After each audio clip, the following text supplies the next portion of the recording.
ఈరోజు సెక్రటరీకే దిక్కు లేకుండా అయిపోయింది. ఉదయంకెళ్ళి సచివాలయంలో ఇంటర్నెట్ లేని పరిస్థితి. ఇంటర్నెట్ లేక ఉదయం అన్ని శాఖల్లో కూడా అన్ని సేవలు నిలిచిపోయినాయి. అంతేకాకుండా అక్కడ ఉన్న ఉద్యోగులు తీవ్రంగా ఇబ్బంది పడ్డారు. మరి ఒక సెక్రటరియేట్ను మెయింటైన్ చేయలేని వాళ్ళు ఈరోజు సీసీ కెమెరాలు కూడా రికార్డింగ్ నడవాయి.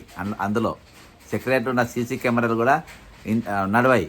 అంటే వీళ్ళు ఇంటర్నెట్ అసలు బిల్లు కట్టక బంద్ చేసిండ్రా, సర్వీసులు లేక బంద్ చేసిండ్రా, అసలు ఎందుకోసం బంద్ అయిందని ఈరోజు తెలంగాణ ప్రజలందరూ కూడా ముక్కు మీద ఏలేసుకొని కూర్చునే పరిస్థితి దాపురమైంది.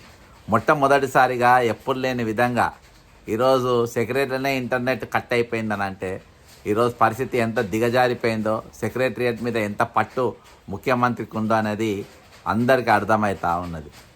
నిజంగా ఇది సిగ్గుచేటిది. కరెంటు పోయిందంటే ఏదో తిరిగి పోతారు, బ్యాకప్గా మనం ఇది పెట్టుకోవాలి. కానీ ఇంటర్నెట్ సర్వీసులు బ్యాకప్ లేకుండా ఈరోజు అనేకమైన ఫైళ్ళను ఉంటాయి, నిత్యం ఏదో ఒక వర్క్ ఉంటాయి. ఈరోజు ఉద్యోగం చేసినంతసేపు అంటే పని వేళల్లో ఖచ్చితంగా ఇంటర్నెట్ సర్వీస్ ఉండేటట్టుగా చూసుకోవాల్సిన పరిస్థితి. ఈరోజు ఇది కంప్లీట్గా ఈరోజు ప్రతి ఫైలు ప్రతి డిపార్ట్మెంటు ఇంటర్నెట్ పైనే ఆధారపడి ఉన్నది, ఇన్ఫర్మేషన్ టెక్నాలజీతోనే ఆధారపడి ఉన్నది.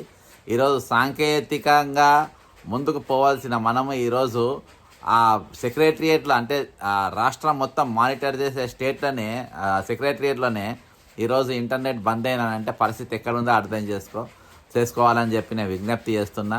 దీన్ని ముఖ్యమంత్రికి అసలు సచివాలయం అన్నా, సెక్రటరియేట్ అన్నా, లేకుండా శాఖలన్నా, మన ఏది నిరంతరం పరిపాలన అన్నా ఈరోజు దేనిపైన కూడా శ్రద్ధ లేదు. ఆయన శ్రద్ధ దేనిపైన కాసులు వస్తాయో, దేని మీద డబ్బులు వస్తాయో వాటి మీదనే శ్రద్ధ, నిరంతరం వాటిపైనే ఉంటాడు. ఏం చేస్తే పైసలు వస్తాయి, ఏం చేస్తే పైసలు సంపాదించాలి, ఎట్లా చేస్తే నాకు కమిషన్లు వస్తాయి, ఏ విధంగా ప్రజల సొమ్ము ఖర్చు పెడితే నాకు ఎంత రాబడి వస్తుంది, దీనిపైనే ఆలోచన తప్ప ఈరోజు సెక్రటరియట్ ఎట్లుంది, దాని పనివేళలు ఎట్లా నడుస్తున్నాయి, అందులో సౌకర్యాలు ఎట్లున్నాయి అని చెప్పేసి దీని మీద ఒక ఆలోచన లేదు, ఒక మానిటరింగ్ లేదు, దీని మీద ఒక రివ్యూ కూడా నడుస్తలేదు. దీనికి ఉదాహరణ ఈరోజు ఉదయంకెళ్ళి ఇప్పటి వరకు అంటే ఈరోజు దినమంతా ఇంటర్నెట్ లేకుండానే సెక్రటరియట్ నడిచిందని అంటే ఎంత దారుణమో చూడండి.